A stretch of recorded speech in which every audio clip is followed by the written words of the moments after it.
Sejam bem-vindos ao Espectros, o podcast de entrevistas da revista Autismo. Meu nome é Thiago Abreu e sou jornalista. Assim como o espectro de cores é formado por muitos tons, é impossível resumir alguém apenas pelo que faz. Aqui no Espectros, trazemos as pessoas que constroem a comunidade do autismo no Brasil para saber mais sobre estes indivíduos além da história, seja familiar, profissional ou pessoal com diagnóstico. Este podcast é uma produção da revista Autismo com patrocínio da Clínica Somar Special Care.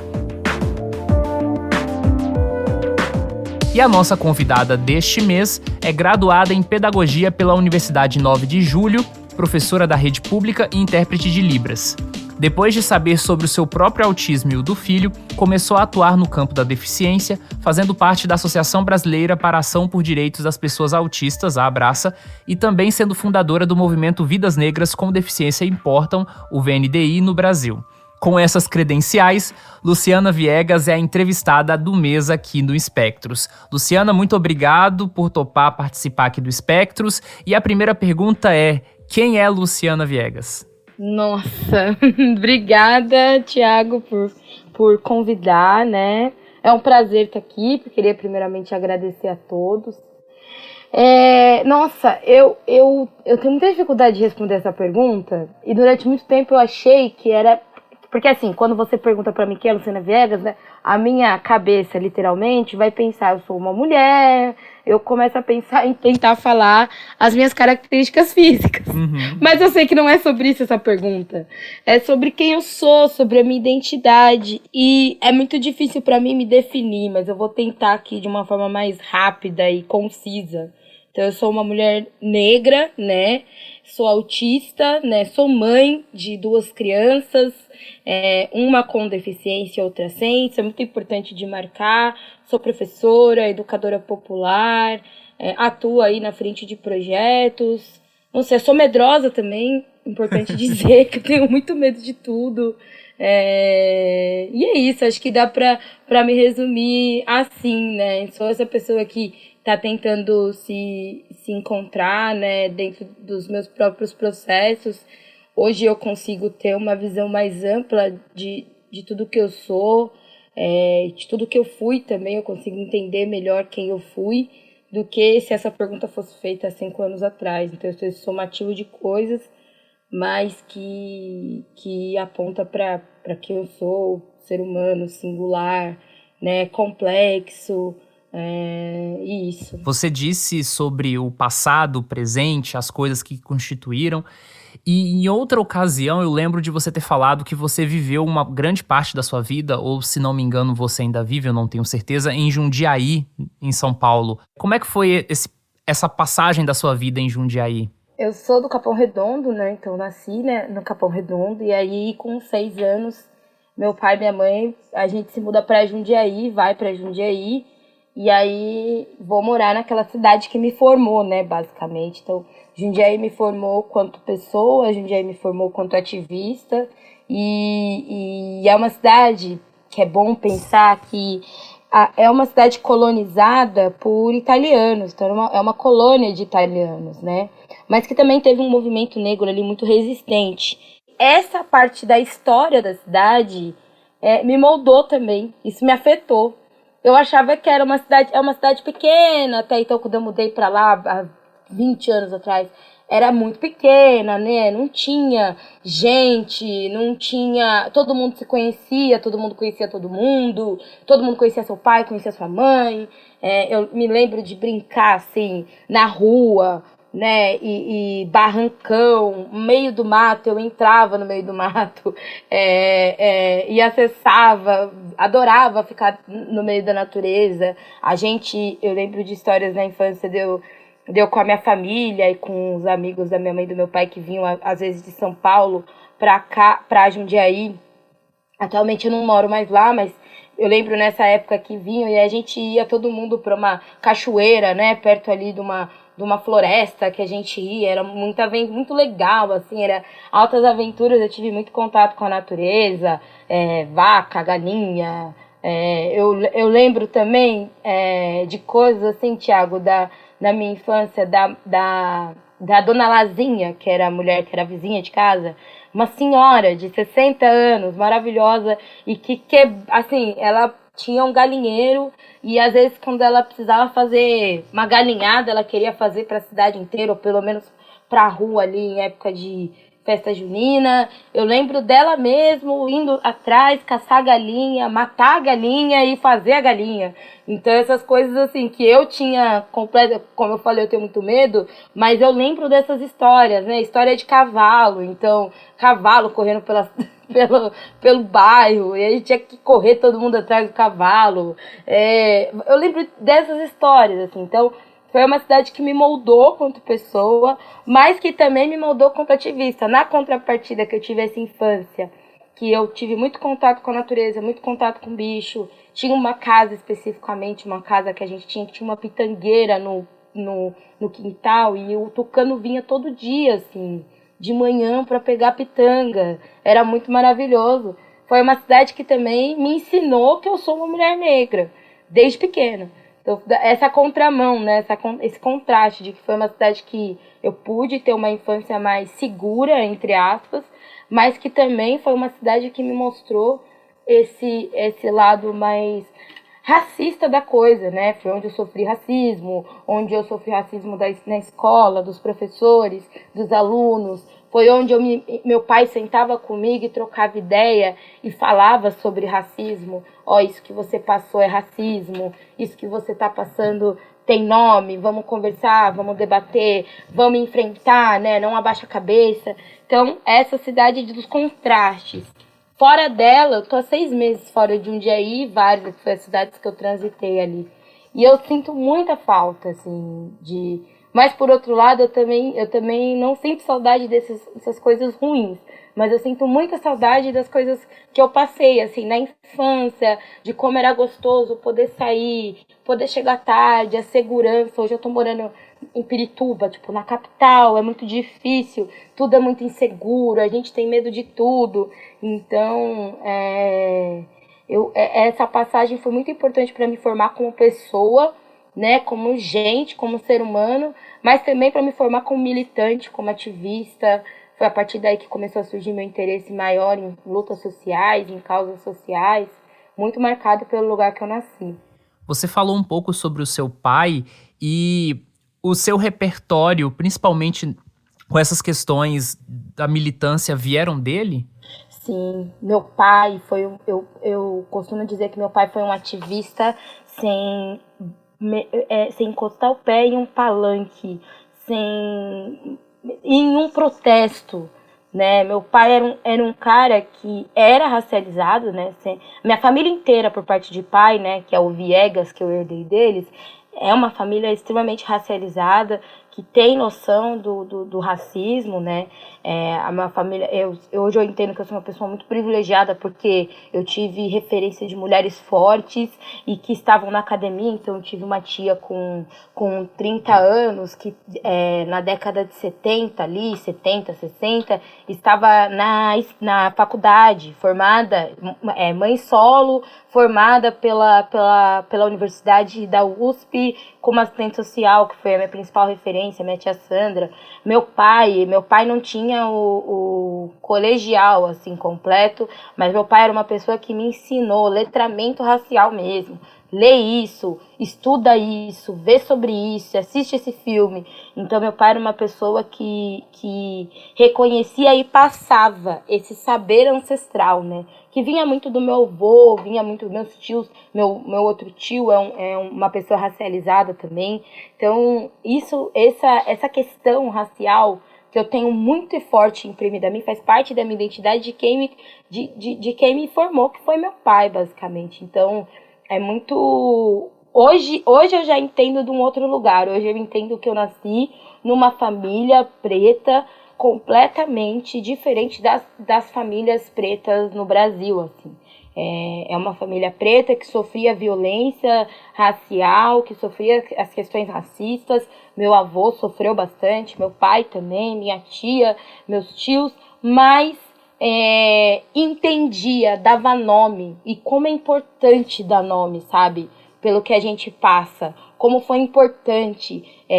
Às vezes as pessoas eram racistas comigo nos prédios, assim, nos lugares que eu morava, e minha tia, ela vinha da onde ela estava e ia e brigava com as pessoas e defendia e às vezes se colocando na frente até para sofrer mais violência ainda, né? Porque a gente sabe como que é a lida com o racismo. Meu pai fazia isso também, né? Como meu pai, eu tenho uma frase muito forte dele na minha cabeça até hoje, que eu percebia muito desde que assim, não passe o que eu passei, não quero que você passe o que eu passei. Então, essa questão toda da negritude é muito, muito forte, muito impressa em mim, e isso veio do meu pai. Meu pai é uma figura muito importante para mim, na minha vida, mesmo ele tendo ido embora tão cedo, ele foi embora com 56 anos, eu não estava preparada para a ida dele, eu sinto falta dele até hoje, assim.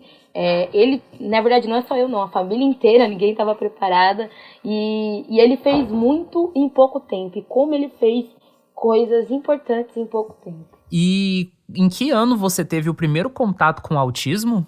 Eu acho que foi em 2016, 17 ou 18.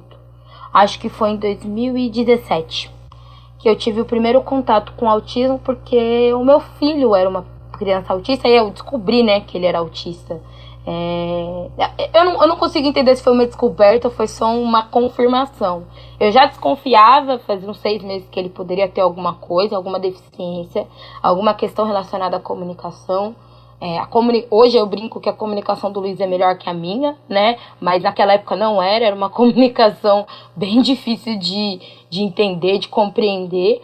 Mas ali em 2017 eu já comecei a ver, e aí veio a confirmação do médico de que ele era uma criança autista, de que ele era uma criança que precisava de alguns cuidados, né? Alguma atenção e alguns suportes. E aí, a partir disso, eu fiquei mais, nesse primeiro momento, eu fiquei mais dentro desse olhar de cuidado mesmo, né? Eu não me sentia apta a falar de autismo, eu não me sentia apta a defender. Eu me sentia como uma pessoa que era aliada, né? Mas ainda assim eu não me sentia um pouco representada também. Então eu via muito autistas brancos falando sobre a sua vivência e pouco autistas negros, e eu tinha muito medo, Thiago. Tudo que eu fiz, falo e faço é porque eu tinha muito medo. Eu tinha medo da gente não ter representatividade na mídia de autistas pretos, né? Porque eu não sabia das outras nuances, mas eu tinha medo de ser porque a gente não sobrevive. De fato, isso é um pouco verdade. Mas eu tinha muito medo. Será que o autista, quando fica grande, o autista preto não sobrevive, né? Será que acontece alguma coisa pelas questões de raça, que a gente já tá mais em vulnerabilidade aí? Onde a gente tá, né? O que acontece? E aí esse foi o meu primeiro contato. Então eu fiquei muito nessa posição de olhar, eu não queria publicizar, eu não queria falar muito sobre isso. Eu queria só entender como que funcionava, como que essa comunidade se desenhava. E isso coincidiu com o período da pandemia, mais ou menos, ou foi um pouco antes? Na verdade, o que coincidiu com o período da pandemia foi o meu diagnóstico.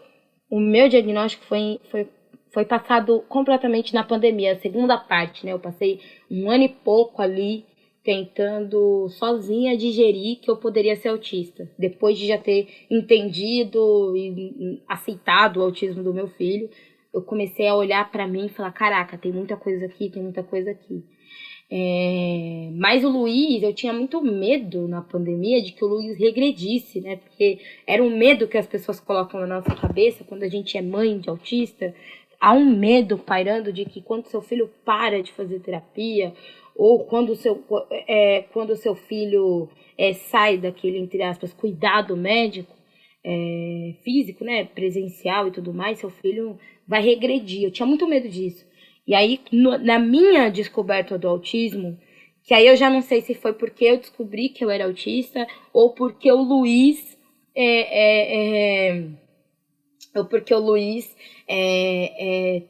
se desenvolveu porque ele é uma criança, né, que se desenvolve, que vai ter coisa que ele aprende e desaprende, mas vai ter coisa que ele vai continuar aprendendo e é isso, né? Ele se desenvolveu muito, assim, na pandemia. Então, várias coisas ele fez, assim, ele começou a vocalizar algumas palavrinhas, ele começou a aprender Libras, ele desfraudou muito rápido. Então, tudo isso sem o mínimo de acesso de terapia, mas a gente não fazia nem teleatendimento, raramente. Eu acho que o teleatendimento, quando era que a terapeuta ligava, quando ela ligava, né, porque raramente ela ligava, quando ela ligava era só para saber como que a gente estava. Era uma conversa, no bate-papo, não tinha nada, nenhuma coisa especificada.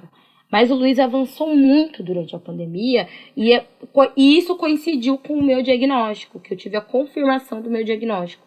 Aí, com a confirmação do meu diagnóstico, não sei, parece que abriu um portal mesmo, assim, de tudo se encaixar e eu olhar pro meu filho e falar assim, caraca, a gente é igual, igual não, mas a gente passa pelas mesmas coisas, eu não quero que você passe pelo que eu passei, né? Parece que aquela frase que meu pai, né, retomando, que meu pai falava pra mim, eu retomo pro Luiz, tipo, ó, não quero que você passe pelo que eu passei, não tenha vergonha de ser quem você é, eu passei muito tempo tendo vergonha de me expressar, e aí esse período da pandemia foi esse processo de contar pra minha família que eu era autista, de entender como o autismo se apresentava no Luiz, porque durante muito tempo eu achava que era a mesma coisa, eu e ele, e aí depois com o tempo eu fui descobrindo que era um espectro, e que o meu autismo dizia sobre mim, e o autismo do Luiz dizia sobre ele,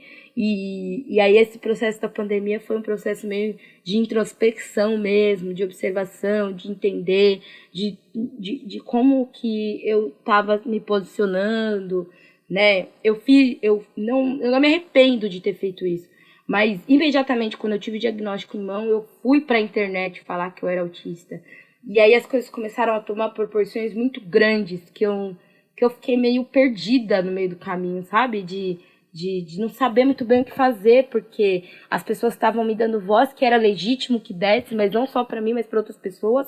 Só que eu não sabia muito bem, eu estava descobrindo sobre o meu autismo, descobrindo sobre quem eu sou, e aí foi tudo meio que atropelado, mas deu certo. Ainda bem que se eu falei algumas besteiras, eu consegui, eu falei para pouca gente, não foi para muito, eu consegui me reaver depois, mas eu sempre tive muito medo do que eu passava, de como eu passava, justamente porque estava acontecendo esse processo dentro de mim, né? Isso que você falou se liga a exatamente uma pergunta que eu queria te fazer, porque a sua atuação na comunidade do autismo e nesse campo da deficiência ganhou uma repercussão bem rápida, até comparando com outras pessoas. E ao mesmo tempo, eu particularmente gosto de bater na tecla que a primeira geração, assim, com mais gente, várias pessoas de autistas ativistas, começou ali no início da década de 2010. E eu tenho a impressão que no finalzinho de 2018, 2019 e principalmente na pandemia, é como se tivesse chegado, assim, várias outras pessoas com outras temáticas, né, que fugissem mais dos estereótipos ou daquela percepção, por exemplo, do autista branco, heterossexual. E eu vejo que você é uma das principais figuras que surgiram nesse período, apesar do seu contato com o autismo ter surgido um pouco antes. Essa popularidade que você alcançou, você acha que isso ocorreu por quais motivos? Você consegue ver, assim, se tem alguma questão por trás que aconteceu, que você estava no momento certo? Como é que foi isso? Eu acho, Ti, eu acho que o que aconteceu comigo, e aconteceu com outros autistas também, nesse meio caminho, é identidade. Eu acho que a partir do momento em que, né, o meu Instagram, ele é um Instagram que chama atenção. Né, não no sentido de conteúdo, não, porque eu sou uma péssima Instagramer, mas eu tô falando no sentido de identidade. Então, é uma mãe preta e autista falando. Eu lembro que para escolher até esse nome, eu fiz um bate-bola com a menina que montou, né, a identidade visual e tudo mais, e ela sentou comigo e falou assim, cara, eu acho que falando é um processo de que você tá contínuo, que ele nunca para. O falando é um gerúndio, né? Então, aquele processo de seguir sempre falando. E isso também dá uma voz porque você foi silenciada durante muito tempo. aos 25 anos, você descobrir que você é autista, significa que você foi silenciada durante muito tempo. Então, eu acho que quando eu fui pro Instagram, foi exatamente esse start mesmo. Quando eu entro, por exemplo, na Abraça, né, uma das primeiras reuniões que eu faço, é muito engraçado que a minha primeira reunião, eu fico olhando para as pessoas autistas adultas e fico falando, caraca, acho que eu achei minha galera. E de fato, eu tinha achado minha galera mesmo. Eu gosto muito de conversar com autistas adultos. Eu acho que a maior parte do meu ciclo de amizades atualmente são de pessoas autistas. E aí aconteceu uma coisa muito engraçada, que foi que o meu ciclo de amizade, eu tenho cinco amigos ao longo da vida, né, que eu trouxe da vida toda, e são meus amigos. E aí, desses 5, 3 já descobriram que é autista. Então é muito surreal de como, a partir do meu diagnóstico, dessas pessoas que me acompanham, elas também começaram a buscar um pouco em si e perceberem que, na verdade, a gente não era um grupo de esquisitos. Porque na escola a gente era tratado como um grupo de esquisitos. E sim que a gente tem uma deficiência e que a gente tinha questões que precisavam ser olhadas com cuidado, que não foram. Mas o lance do Instagram, que eu acho que é fundamental, é esse lance de identidade mesmo. As mulheres negras. E também eu associo a isso de eu não termino tudo no autismo. Não é só sobre autismo, né? É sobre deficiência e raça e deficiência. Isso é um campo muito amplo e que falta muita representatividade. Ainda falta, né? Eu não consigo me ver, como as pessoas costumam dizer, você é uma representante do movimento negro, de pessoas com deficiência, você é uma representante, né? Você mesmo falou, mas eu não consigo ter essa dimensão ainda, e é bom que eu não tenha, eu não quero ter, porque eu acho que se eu tiver noção da onde meu conteúdo chega, do que eu falo aonde chega, talvez eu não consiga falar mais, entendeu? Eu vou ficar naquele looping que a gente sabe que a gente faz, de ficar tentando agradar, porque é uma coisa que a gente faz isso mesmo, quando a gente quer muito alguma coisa. Então eu acho que quando surge a pandemia e vem a gente com esses temas mais interseccionais, nesse ritmo de falar o tempo todo e conseguir dizer o que calava a gente durante muito tempo, a gente gera identidade. As mulheres negras que chegavam até a mim, não só mulheres negras, mas a maior parte do meu público são de mulheres, são de mães com deficiência ou com alguma neurodivergência que vem ali no Instagram, um espaço seguro para dizer, caramba, eu tô cansada. Eu tô cansada, o grito do meu filho entrou na minha cabeça, eu quero bater a cabeça na parede. Eu estou cansada. Então eu percebo muito essa movimentação, assim, entre as pessoas que me acompanham, não só no Instagram, mas no Twitter também, que é de identidade, é de uma pessoa que não tá falando sobre você ser uma... Porque no autismo tem muito disso, né? Quando a gente descobre que o filho é autista, e aí a gente vai para os canais de mães, que se denominam atípicas, a gente começa a ver que a mãe vira uma terapeuta do filho. E que não é errado esse processo, eu não questiono, não, porque eu acompanhei várias, acompanhei a trajetória da Andrea. A Andrea foi muito importante para minha trajetória de entender o autismo do Luiz. Acompanhei a Poliana também, que é do meu bebê autismo. Então eu sempre acompanhei essas mulheres e acho muito importante e legítimo o trabalho que elas fazem. Mas sentia falta de uma mãe, eu acho que as pessoas sentiam falta de uma pessoa dizendo, caramba, eu tô cansada, eu tô perdida, eu não sei muito bem o que fazer também, tá? Tô aqui em crise de disfunção executiva, meus 2 filhos estão brigando um com o outro, sei lá, estão tacando Nescau na casa toda e eu não sei muito bem o que fazer, entendeu? E aí, tipo, o que eu percebo que é exatamente esse processo das pessoas falarem assim, nossa, verdade, nossa, como isso é legítimo, como eu sinto falta de às vezes ter um abafador de ruído, às vezes ter um negócio, às vezes ter um descanso, eu preciso de silêncio. Então eu percebo muito essa identidade nas pessoas que me seguem. E também a questão da raça, né? Era muito... na primeira, uma das né, primeiras reuniões que eu fiz na Braça, eu lembro que eu falei que a gente tinha que ter mais autista preto, né? Aí me juntei a Rita, ao William, e aí eu lembro que uma das falas foi assim, mas é difícil achar autista preto.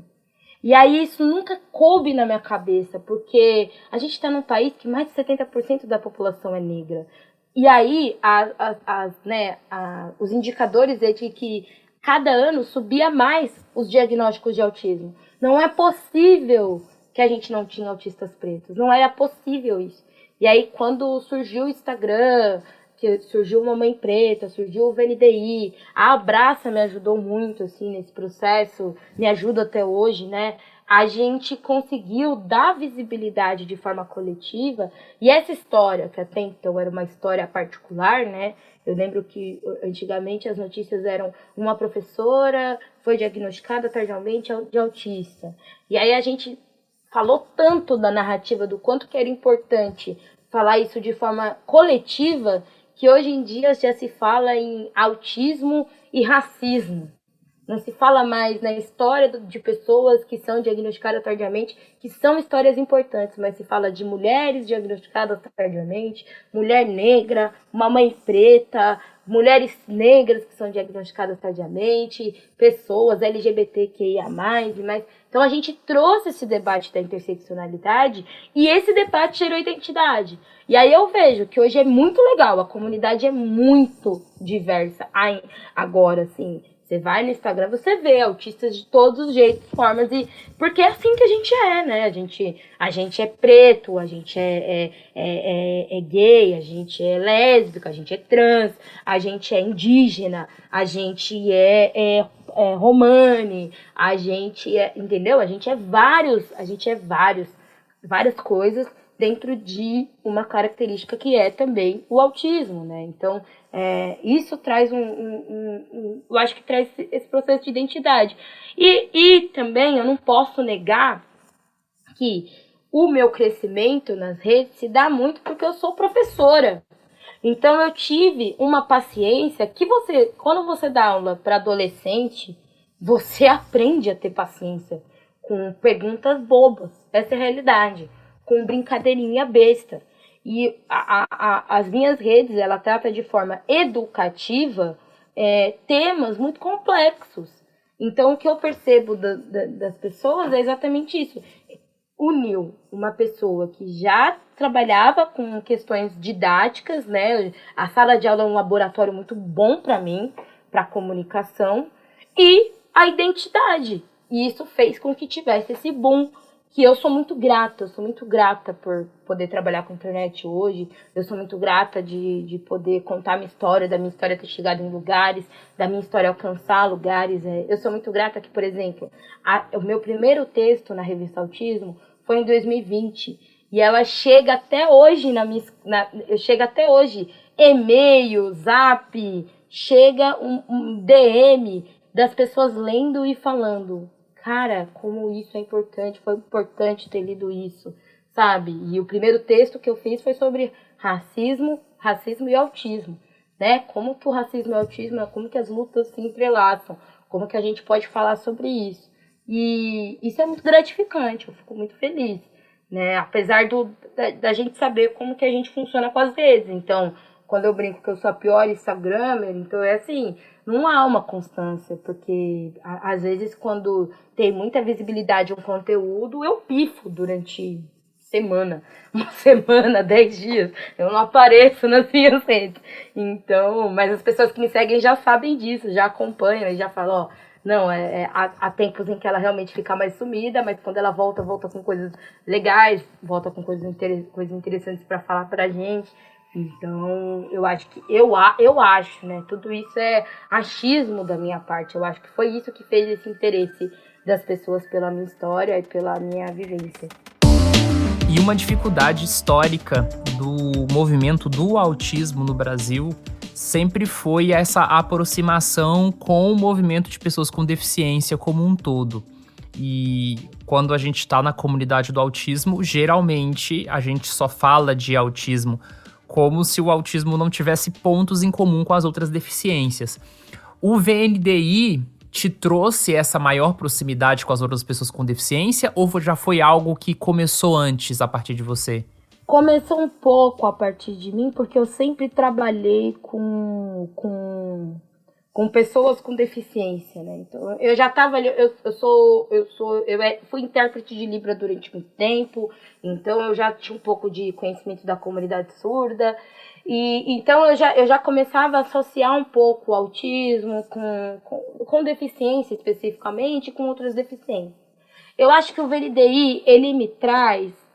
Primeiro, eu passo por 2 reconhecimentos, né? O primeiro reconhecimento é que eu vou pro Instagram, crio uma Mãe Preta Autista Falando, para que eu fale sobre as minhas experiências e para que seja um Instagram completamente de um diário. Eu ia fazer do Instagram Mamãe Preta um pequeno diário para contar para as pessoas, para qualquer mãe que descobrisse que o filho era autista, quando colocasse autista preto, aparecesse alguma coisa lá de eu falando, e aí a pessoa poderia se tranquilizar, entendeu? Sempre foi esse o meu objetivo. Só que eu entendo, tem uma hora no Mamãe Preta que me dá um start, porque eu recebo muitas mensagens de mulheres negras, que eu percebo que a minha história é muito parecida com de outras mulheres negras autistas, ou com outro tipo de neurodivergência, né? E aí, Thiago, eu falei assim, caraca, então a minha história não é mais particular, ela se torna uma história pública e coletiva. Esse é o primeiro ponto. O segundo ponto é quando eu conheço outras pessoas de outros movimentos, em outros momentos, falando de... Porque o racismo, ele me aproxima de outras lutas que o autismo me afasta. Então, o autismo é uma comunidade... A comunidade autista é uma comunidade embranquecida, é uma comunidade que não debate, por exemplo, temas de gênero, né, na sua completude. Ainda estamos debatendo outras questões que são importantes também. E aí, quando eu vou por esse caminho, eu sou convidada para uma live que fala sobre vidas negras com deficiência importam. Lá na época do George Floyd, foi ali que aconteceu basicamente o VNDI. E aí eu conheço pessoas negras com outras deficiências e que há um ponto em comum da história comigo, que é a falta de acesso ao diagnóstico. Então, a falta de acesso ao diagnóstico não é exclusividade nossa do autismo. É uma exclusividade de todas as minorias que não têm acesso à saúde. E aí, quando eu conheço, né, esse meu amigo que foi o Anderson, ele conta que ele já era paraplégico e aí ele fica 7 anos para poder o médico olhar para a cara dele e dizer assim, você é um homem com deficiência, você não vai voltar a andar. E ele fica durante 7 anos sofrendo na esperança de que ele vai voltar a andar, porque o médico dá esperança sem um mínimo de responsabilidade, dá essa esperança a ele. Nesse ponto eu começo a conversar com outras pessoas, começo a conhecer outras histórias, e eu começo a perceber que a minha história não é mais individual, ela pode ser coletiva. Se várias pessoas do coletivo com as mesmas características que a minha começam a ter o mesmo tipo de problema, o Estado tem uma função aí. Tá faltando política pública, tá faltando uma atenção. Então foi lá, no VNDI, não dentro do VNDI, porque isso foi antes do VNDI, que eu tenho esse start e falo assim, a gente não pode lutar não é só sobre autismo, precisa ser sobre todas as deficiências. E aí o VNDI me aproxima de outros movimentos que estão nessa luta. Então é muito engraçado, assim, como que lá no VNDI a gente, o tempo todo, e acho que é uma prática nossa do autismo, né, por se tratar de uma deficiência invisível, fica mais difícil de você falar desse lance das barreiras. Mas aí, o tempo todo a gente é recobrado, aqui não é só sobre autismo, aqui não... E aí é uma cobrança boa que faz com que a gente reveja o tempo todo, e eu acho que é por isso que a gente não sai dos trilhos. Eu acho que é por isso que a gente não pende para o lado só do autismo, exclusivo do autismo, como a comunidade faz. Porque a gente vê outros áreas, a gente sai de outros áreas, a gente vê outros movimentos, né? E o VNDI faz esse processo de forma muito bonita, assim, essa união. E a união com outros movimentos interseccionais, como o movimento anti-abolicionista, o movimento negro, o movimento antimanicomial. Então, a gente entende que o VNDI é para ser um movimento anticapacitista, mas é para ser um movimento que defenda aonde a pessoa negra com deficiência está. E ela está em todos esses lugares que eu acabei de citar. Ela vai estar na cadeia, porque autistas, pessoas com deficiência cometem crimes também. Ela vai estar no manicômio, porque a gente não comete crime, é jogado dentro desses lugares. E aí ela vai estar nesses espaços e que são violadas por ter uma deficiência. Então a gente... o VNDI abriu isso, na minha cabeça de uma forma que eu não consigo mais me reduzir a autismo exclusivamente. O autismo, ele é uma parte importante, fundamental. É importante a gente lutar pelos nossos direitos quanto autistas, quanto pessoas com deficiência invisível, mas eu não posso deixar de esquecer meus outros irmãos de outras deficiências que também estão sendo apagados. Então, acho que o VNDI traz esse olhar para mim que eu não consigo mais fechar o olho para isso, sabe? Não consigo mais virar a cara, não consigo mais dizer, não sei se isso vale a pena lutar. Para mim, tudo vale a pena. A gente precisa incluir todo mundo de forma interseccional. Aliás, você já apoia a revista Autismo? Sabia que você pode contribuir com uma pequena quantia mensal e fazer a revista impressa chegar a mais pessoas sem acesso à internet? Além disso, os apoiadores têm acesso à revista digital antes de todo mundo, além de conteúdo extra, como bastidores de reportagens e participação de lives exclusivas. Veja todos os detalhes no site canalautismo.com.br/apoie. Eu percebo que entre autistas ativistas no Brasil existe uma tendência de teorizar sobre os assuntos relacionados à deficiência e até sobre o autismo muito com base em autores estrangeiros. E você segue um caminho um pouco diferente em algumas questões, principalmente trazendo autores brasileiros para discutir raça. Isso é intencional ou é algo que surge naturalmente no seu trabalho? Eu fui criada por mulheres negras, né? Esse é o ponto, que eu gosto muito de trazer autores e referências estadunidenses, eu acho importante também que a gente está falando. Mas eu fui criada por mulheres negras, eu fui criada pelo saber popular, né? Um homem preto, retinto, que é o meu pai, que não sabe, não sabia ler, que, sabe, ele só me trouxe saberes populares, ele só me trouxe autores e autoras brasileiras. E eu faço isso de forma proposital para que a gente descolonize o saber, mas também isso soa de forma muito natural, quando eu vejo a maior parte dos autores que eu leio são brasileiros. E também tem uma barreira de língua, né? Eu entendo inglês, agora eu entendo melhor do que eu entendia antes, mas eu gosto muito de ler autores brasileiros, eu gosto muito de entender a partir da nossa perspectiva da onde veio essa questão da raça. Eu sinto muita falta, na realidade, de autores brasileiros falando sobre autismo a partir da neurodiversidade. Chegou o seu livro, quando o seu livro foi anunciado, eu fiquei muito feliz, assim, de verdade mesmo, assim, porque eu falei, finalmente eu vou ter um livro de uma pessoa autista brasileira para poder indicar. Que bom! Nossa, foi um alívio, assim, sabe? Porque, poxa, eu não aguentava mais a gente ter que ficar citando um conceito que já passou até por revisão do conceito, que está em disputa, e a gente não ter autores brasileiros. E aí o seu livro foi um livro que me abriu, assim. Mas eu sempre busco trazer, até por uma questão decolonial, né? Pra gente descolonizar esse saber, que é sempre o saber interessante e legítimo, é o que vem de fora, é o que estuda contextos europeus ou americanos, né, norte-americanos, e a gente da América Latina está produzindo coisa muito importante, o Brasil está produzindo coisa muito importante, a gente tem autores muito fortes e potentes aqui, precisamos validar os nossos autores. E eu descobri a importância disso, antes da gente parte para a próxima pergunta, mas eu descobri a importância disso quando uma amiga minha de Londres veio para cá e ela ficou maluca, porque ela queria, Thiago, o tempo todo me dê livros brasileiros. Tipo, ela não tem uma tradução do Macida Bento falando do Pacto da Branquitude lá em Londres. Mesmo ela querendo debater branquitude, ela não tem. Ela não tem acesso a um Clóvis Moura. Ela não tem acesso a um Silvio Almeida, sabe? Não tem. Então, e ela lia esses livros, né? Que eu passei todos os livros para ela. A gente foi comprar livro, foi muito legal. E ela ficava maravilhada. Nossa, era isso.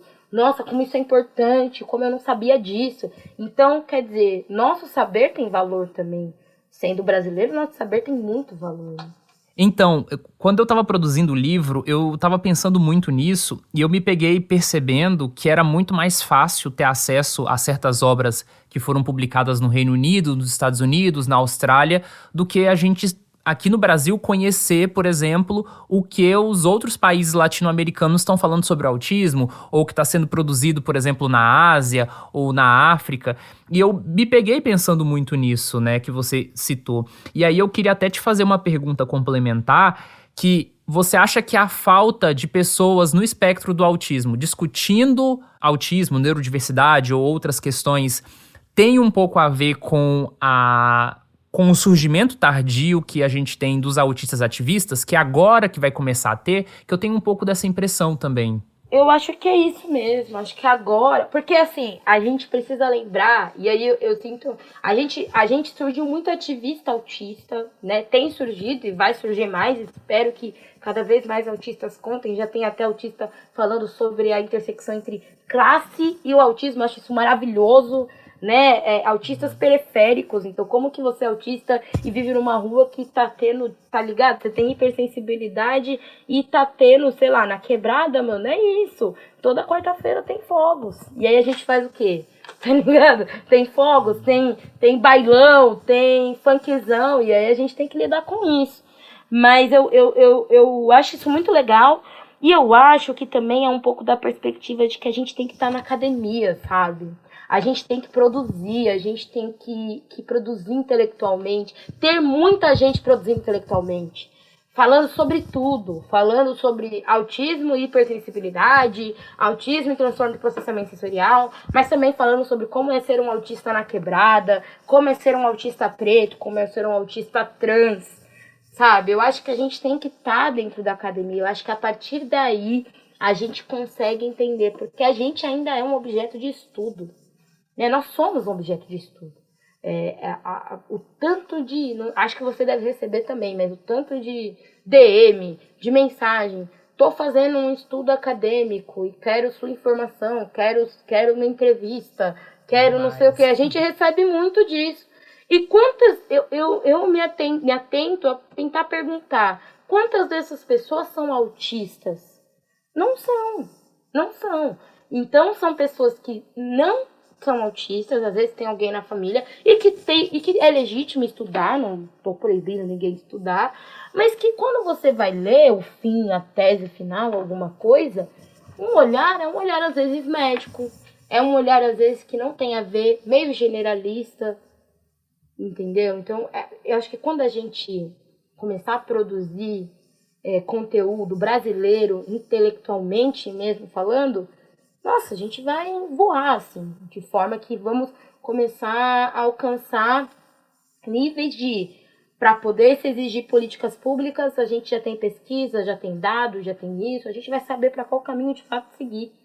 A realidade é que hoje, a gente que é autista com baixo nível de suporte, a gente não é considerado autista de forma real pela sociedade. Olham pra gente com uma cara do tipo, tá fazendo graça, né? Esse é o ponto.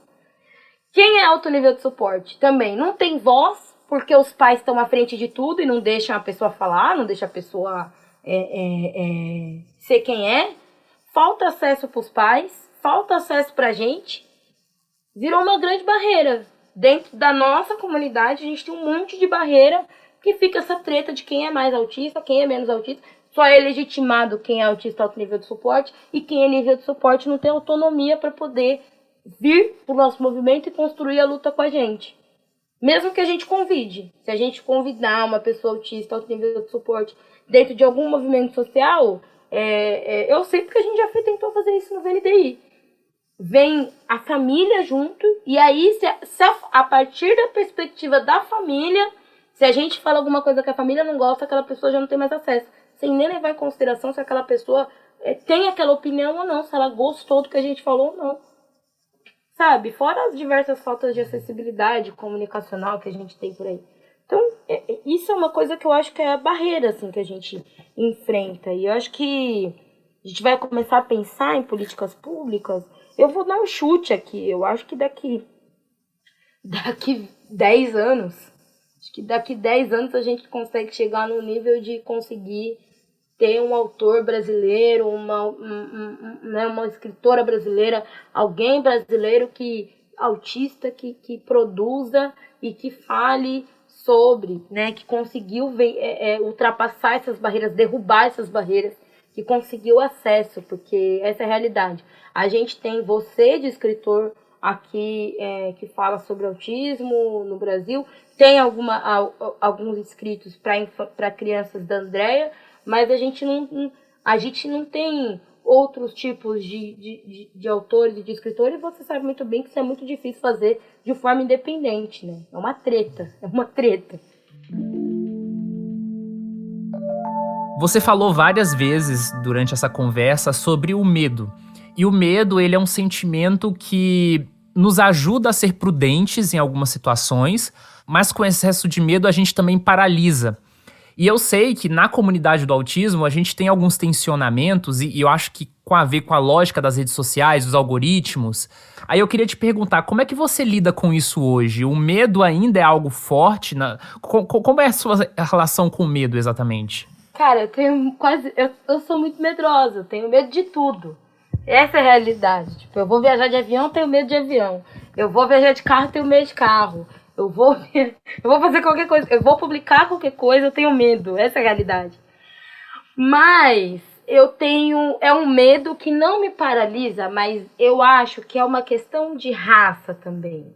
Então, assim, quando você é uma pessoa branca e você, desde pequeno, diz que você tem medo sobre determinada coisa, dependendo da sua família, de quem te rodeia, se você chegar no professor e falar que você está com medo, a pessoa vai te acolher naquele primeiro momento, ou vai te explicar, ou vai acontecer alguma coisa ali de forma mais afetiva que vai fazer com que aquela pessoa te humanize e você rompa com o medo. No meu caso, eu sempre fui uma menina negra. E uma menina negra reconhecendo que tem medo, você não pode ser fraca, era o que eu ouvia da minha família.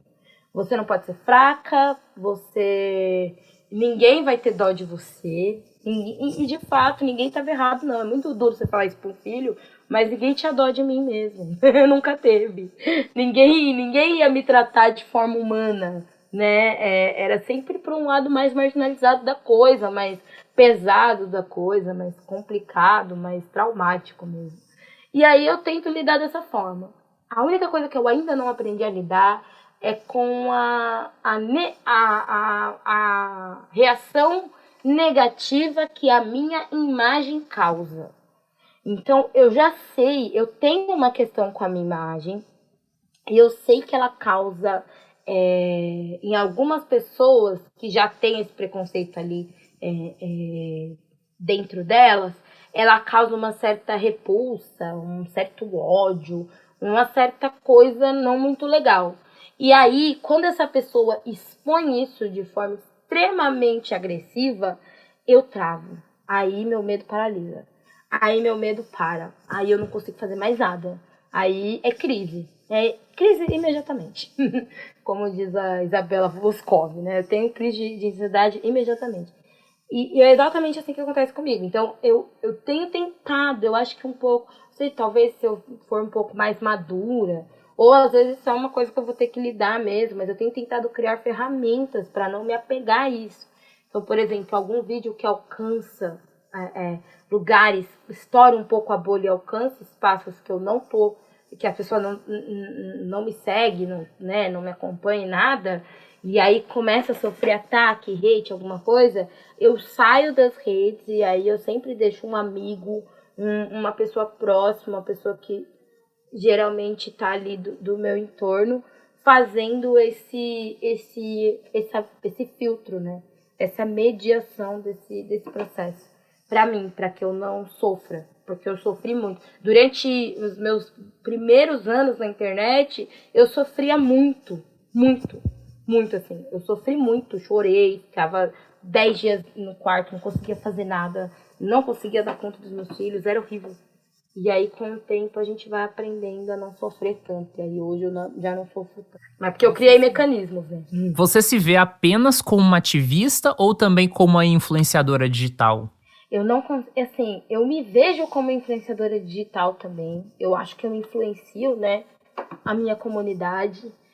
Mas eu me vejo mais... A minha cabeça funciona como ativista.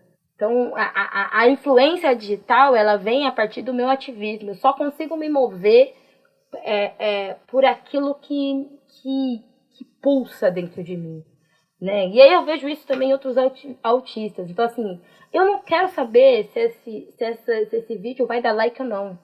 Se uma pessoa me ouvir, porque eu achei que aquele assunto é importante, é interessante para aquele momento, e ele é importante para a luta, ele vai ser publicado. E eu acho que é aí que que eu não consigo me ver. Porque eu tenho a impressão que o influenciador digital, ele comunica e ele parte de entregar o que a sua comunidade pede. É quase que uma relação de patrão e empregado. Então, a demanda me pedir, eu vou entregar. E eu não consigo seguir essa demanda sempre. Às vezes eu entrego o que todo mundo me pede, mas se eu deixo de acreditar naquilo, digamos, esposa, mostrar a cara das pessoas para poder denunciar determinada coisa, eu não consigo fazer mais. Por mais que aquilo dê like, por mais que aquilo engaje, eu não consigo fazer mais. Eu sou de fato, isso é uma coisa que mudou muito, assim. No início, eu fazia para as esposas, agora eu não consigo. Porque eu sou de fato, coloco ali o que eu acho revoltante, porque eu tenho noção de qual é o meu inimigo, entre aspas. Meu inimigo não são pessoas, meu inimigo está dentro de um sistema, num estado. E aí até o tom dá para mudar, porque eu acho que o ativismo é isso. Eu não me coloquei como ativista, me reconheceram como ativista. E isso é importante da gente entender. A gente não se identifica como ativista, a gente não se coloca no lugar de ativista. As pessoas olham para você e falam: você representa minha causa. Foi uma amiga minha do VNDI que falou, a Fatinha. Eu fiquei chocada. Eu falei: cara, é verdade. A partir do momento que as pessoas olham para mim e falam: você representa a minha causa, então eu sou ativista. A partir do momento que a pessoa: você não representa a minha causa, isso que você tá falando não me representa, não é dessa forma, não. Obviamente que de forma, né, não é uma pessoa falando isso, porque às vezes a pessoa aí você não é mais ativista, você tá indo por outro lado. Então eu consigo me ver como influenciadora digital, porque eu influencio, mas eu consigo me ver como ativista, mas eu tenho essa dificuldade de me entender como influenciadora, porque pra mim, na minha cabeça, o influenciador, ele vai de acordo com o que o seu público pede. E eu não sigo isso. Eu não consigo não publicar um conteúdo porque o meu público não vai gostar. Se aquilo é importante para a luta, aquilo vai ser publicado. E aí quem não gostar, fé mesmo, não tem o que fazer. Entendeu? E em relação a essa exposição que você teve nos últimos anos, tem alguma coisa que afetou, que te incomoda na sua vida pessoal, como privacidade? A exposição. Na verdade, é exatamente isso. Assim, eu gosto muito de poder falar, mas eu fico muito... eu fico com muito medo da visibilidade e da forma como a visibilidade dá munição para as pessoas, para elas simplesmente se sentirem no direito de falar o que quer sobre a sua vida, sobre a forma como você materna, sobre o seu jeito, sobre o seu cabelo, sobre a sua roupa, sobre, sabe? Todas essas perspectivas, para mim, são perspectivas que me incomodam. De como você tá ali fazendo um trabalho de informação e as pessoas simplesmente se sentem no direito de para além do seu trabalho, fazer... tá tudo bem fazer uma crítica sobre um post, sobre uma opinião, eu não ligo muito.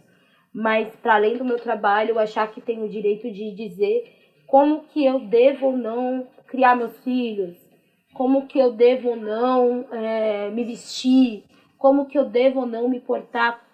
Esse cerceamento de tom, e que acontece na sua maior parte com mulheres negras, me incomoda muito, né? E aí, a gente tá numa comunidade de pessoas brancas, né?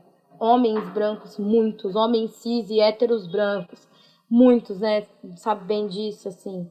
e o como que essa galera gosta de ditar a forma que a gente tem que ditar, a forma que a gente... Eu não ligo de você reclamar do conteúdo da crítica ou do conteúdo que eu fiz, mas eu ligo quando reclama da forma como eu fiz. Sabe, ai, esse tom não tá legal. Aí isso me incomoda. E a visibilidade traz isso, né? A visibilidade traz essa galera também. Mas saindo um pouco desse território do ativismo, eu queria te perguntar qual sonho você já conseguiu realizar e um que você espera realizar, mas que ainda não ocorreu. Eu acho que... Nossa, é muito infantil, mas eu adoro. Eu recebi um quadrinho, uma HQ do Maurício de Souza, com a assinatura dele. Então isso pra mim era um sonho, né? Eu sempre tive vontade de ter ali, com dedicatória e tudo mais, por causa do meu trabalho e tal. Então isso era um sonho que eu tinha, assim. Bem pequenininho, assim, mas é um sonho. E eu acho que um sonho que eu quero alcançar... Eu vou jogar alto, que é um sonho que eu tenho há muito tempo. Mas de ser uma pessoa, uma ativista, reconhecida internacionalmente, inclusive por aqueles que me antecederam. Então, por exemplo, eu tenho muita vontade de ser reconhecida, de conhecer a Angela Davis, que é uma das mulheres que é referência para mim, de ativista, né? Eu tinha muito sonho, aí hoje já não é mais possível, mas eu fiquei muito triste quando aconteceu, de conhecer a Bell Hooks. Então, de ser reconhecida como uma intelectual negra mesmo, dentro dos processos, e isso eu acho que é um grande sonho que eu tenho. Luciana, aqui no Espectros nós temos um quadro chamado Bate-Bola, que eu falo uma expressão e aí você tem que responder rapidamente com algo que vier na sua cabeça, tá? Tá bom. Então, primeiro, vem aí. Uma palavra que te resume. Determinação. Último livro lido. Autobiografia da Angela Davis. Uma viagem marcante. A última que eu fiz pro Rio de Janeiro. Sua maior frustração. Não poder contar pro meu pai as coisas que têm me acontecido. Um medo. Não perder quem eu amo, mas tipo assim, eu morri e eu não tive a oportunidade de falar pra quem eu amo que eu amo uma última vez, sabe? De ir embora sem adeus. Eu tenho muito medo disso. Um defeito. Ai, olha, eu sou teimosinha, viu? O pensamento rígido me leva pra lugares que eu não gosto. Eu sou muito flexível às vezes. Um estilo de música. Ó, eu gosto muito de samba, mas eu vou botar 2, que é samba e rock. Artista favorito. Ai, são tantos, mas o Freddie Mercury do Queen. Artista que você não gosta. Ai, eu vou ser cancelada, mas vamos lá. O Sidney Magal. Meu Deus, não consigo. Prato favorito. Estrogonofe. Melhor música. Under Pressure do Queen. Frase favorita. Não basta ser, não basta, né, não ser racista, preciso ser antirracista. Angela Davis. Muito obrigado, Luciana, pela participação aqui no Espectros. Enfim, fique à vontade, então, para dar uma mensagem final, dizer o que você quiser. Enfim, o espaço é seu. Ai, muito obrigada. Eu fiquei muito feliz de poder ter esse papo, essa conversa. Nossa, foi muito bom. Acho que a primeira vez que a gente se encontrou foi no Introvertendo, e aí eu tava no meio do furacão, né? Falando sobre autismo e racismo, e agora retomando aí a perspectiva, né? Retomando quem eu sou. Então é sempre muito bom estar aqui com vocês. Obrigada por quem ouviu. E obrigada, Thiago. Tamo junto. E mais uma vez, muito obrigado a você que nos ouviu até agora. Nos encontramos em outubro. O Espectros é uma produção da revista Autismo em parceria com a Clínica Somar Special Care.